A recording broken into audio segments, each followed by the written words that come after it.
The snow fell like whispered prayers that winter morning, covering the world in a blanket of silence so thick you could hear your own heartbeat. And in that silence, beneath a forgotten railway bridge where ice clung to rusted metal and shadow swallowed light, a 12-year-old boy named Leo discovered something that would shatter his heart into 1,000 pieces. And then rebuild it into something stronger, something sacred. When Leo knelt in the frozen dirt and saw the trembling dog curled impossibly tight around 3 newborn puppies, he didn't see a stray. He didn't see danger or disease. He saw a father. A protector. A soul who had chosen love over survival, warmth over escape, sacrifice over safety. The dog's ribs pressed sharp against matted fur. His breath came in shallow clouds. But his body never moved from those fragile lives beneath him. No one thought they would call him Ash. Because his fur was the color of smoke and sorrow, gray and white streaked with mud and blood from nights spent fighting the cold. His body told a story written in scars, a torn ear from some forgotten battle, a gash across his shoulder that had healed crooked, paws cracked and bleeding from walking on ice. But it was his eyes that haunted those who saw him. Amber eyes, once bright with trust, now dulled by abandonment. Eyes that had watched car doors close and drive away. Eyes that had learned the world could be cruel. For 5 days, he'd been spotted near the overpass. Animal control tried to catch him. He bolted. Volunteers left food by the roadside. He circled it, suspicious, starving, but never took a bite. He had something more important than hunger driving him. Beneath that bridge, hidden in shadows where frost painted the ground silver, Ash had created a sanctuary. Not for himself. Never for himself. For them. 3 impossibly tiny puppies, born too early, too fragile, their eyes still sealed shut, their cries barely louder than the wind. And Ash, with no shelter, no food, no warmth, had wrapped his body around them like a living blanket. His breath became their heat. His heartbeat became their lullaby. He shivered so they wouldn't. He starved so they could live. The world had labeled him, dangerous, damaged, beyond saving. But the truth was written in every trembling breath, Ash was a hero. And heroes don't abandon the ones they love. Leo Carter knew what it felt like to be left behind. 6 months ago, his mother had walked out the door with a suitcase and a promise that never came true. "I'll be back soon," she'd said. But soon became weeks. Weeks became months. And the silence in their small house became louder than any argument ever was. His father worked double shifts at the factory, coming home late with exhaustion carved into his face and nothing left to give. So, Leo learned to be invisible. He learned to make his own meals, do his own homework, walk home alone through streets that felt colder every day. He was 12 years old, but loneliness had aged him. That January morning, Leo took the long route home from school. The path beneath the railway bridge where most kids didn't go. He didn't know why. Maybe he was avoiding the empty house. Maybe he needed to feel something other than numb. And then he heard it. A sound so soft it could have been the wind. But it wasn't. It was a whimper. Low, mournful, desperate. Leo stopped. His breath fogged in the frigid air. And there, half hidden in the shadows, he saw the shape, a dog, skeletal and shaking, curled impossibly tight. And beneath him, barely visible, 3 tiny bodies pressed against his belly, so small they looked like they'd been born just yesterday. The dog's head lifted slowly. His amber eyes met Leo's. There was no growl. No aggression. Just a look that pierced straight through to Leo's soul. A look that said, "Please. I can't do this alone anymore." And Leo, who had been abandoned and ignored, who had learned that people leave and promises break. Leo saw himself in those eyes. Leo's hands trembled as he pulled off his winter jacket, the cold immediately biting through his thin hoodie. His fingers were already numb, but he didn't care. He took 1 step forward. Then another. "Hey," he whispered, his voice cracking. "It's okay. I'm not going to hurt you." Ash's body went rigid. His ears pinned back flat against his skull. A low, rumbling growl vibrated deep in his chest. Not aggression, but terror. Terror of losing them. Terror of failing the only mission that mattered. Leo froze. His heart hammered so hard he could hear it in his ears. He'd never been this close to a dog like this. Wounded, desperate, protective. One wrong move and everything could shatter. But he didn't run. Instead, he crouched low, making himself small, non-threatening. He watched as Ash's head lowered back over the puppies, his nose gently nudging each one, checking their breathing, making sure they were still alive. And Leo saw it then. The way Ash's entire body shook not just from cold, but from exhaustion. The way his eyes kept closing and forcing themselves back open, fighting sleep because sleep meant letting his guard down. The way his paw, wounded and swollen, tucked the tiniest puppy closer when it whimpered. Tears blurred Leo's vision. "You're protecting them," Leo said softly, his voice barely above a whisper. You're their dad. Ash's ears twitched. Just slightly.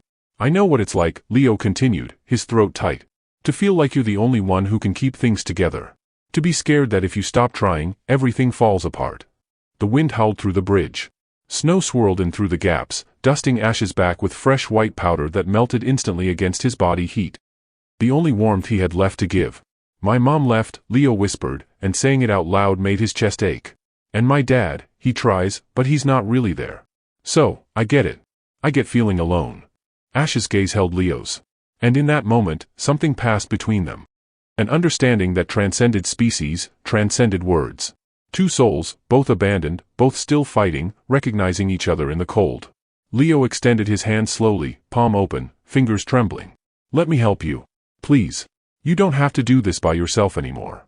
Silence. Then. Slowly, impossibly. Ash's tail lifted. Just an inch. And gave the faintest wag. Leo moved with the kind of gentleness reserved for sacred things. He wrapped his jacket carefully around the three puppies, his hands shaking not from cold now but from the weight of what he was holding.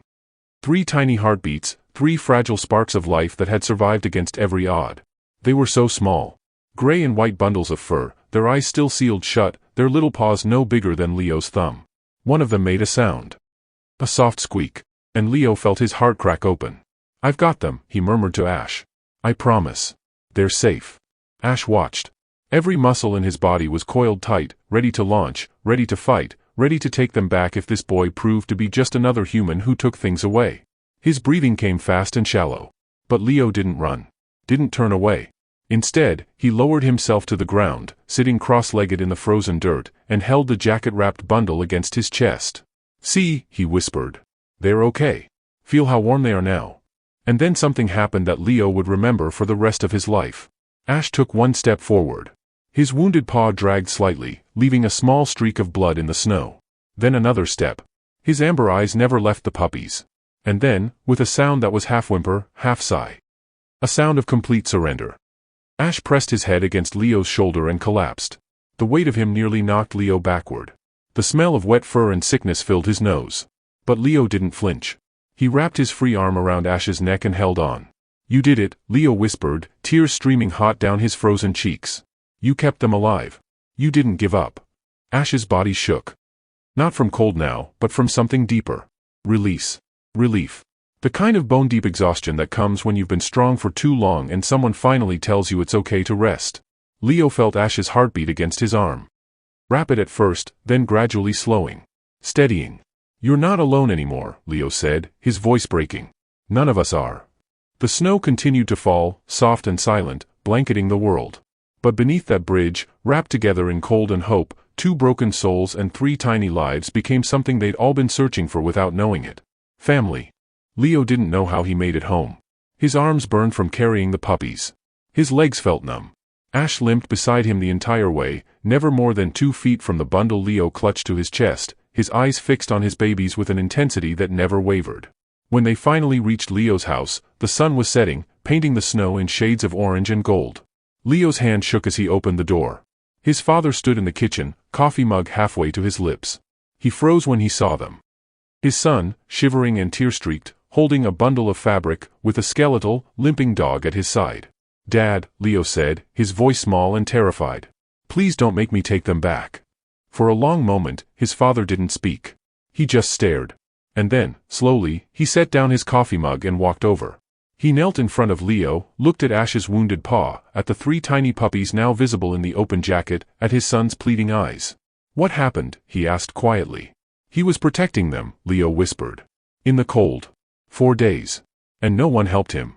Dad, he was dying for them. His father's jaw tightened. His eyes glistened.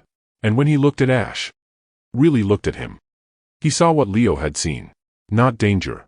Not a burden. But love. Sacrifice. The kind of devotion that doesn't calculate cost. Okay, his father said softly. We'll help them. Relief crashed through Leo so hard his knees buckled. His father caught him, steadied him, and together they set up a space by the fireplace. They brought blankets, towels, warm water. They wrapped Ash in softness and placed the puppies against his belly. And for the first time in 5 days, Ash closed his eyes and slept. Not the fitful, vigilant sleep of survival, but the deep, peaceful sleep of a soul who finally knew they were safe. They were home. Leo sat beside them all night, his hand resting on Ash's side, feeling the steady rise and fall of breath. "You're a good dad," he whispered. "The best." The day Leo found Ash beneath that frozen bridge was the day they both learned the same sacred truth: love is not comfort. It's not safety. It's not ease. Love is staying when everything tells you to run. It's wrapping your body around the vulnerable when the world turns cold. It's choosing to sacrifice over survival, devotion over self-preservation. It's the decision, made again and again in the darkness, that they matter more than you. Ash didn't leave his puppies because love doesn't abandon. And Leo didn't walk away because he recognized in that broken dog something he'd been searching for in himself. Proof that even when the world leaves you behind, you can still choose to stay for someone else. 3 months later, those puppies, named Hope, Faith, and Grace, raced through Leo's backyard on clumsy legs, tumbling over each other in the snow. Ash, healthy and whole, watched them with eyes full of light. And Leo, no longer alone, sat beside him, his father's hand warm on his shoulder. They'd all been broken. And love had made them whole. If this story touched your heart, share it with someone who needs hope today.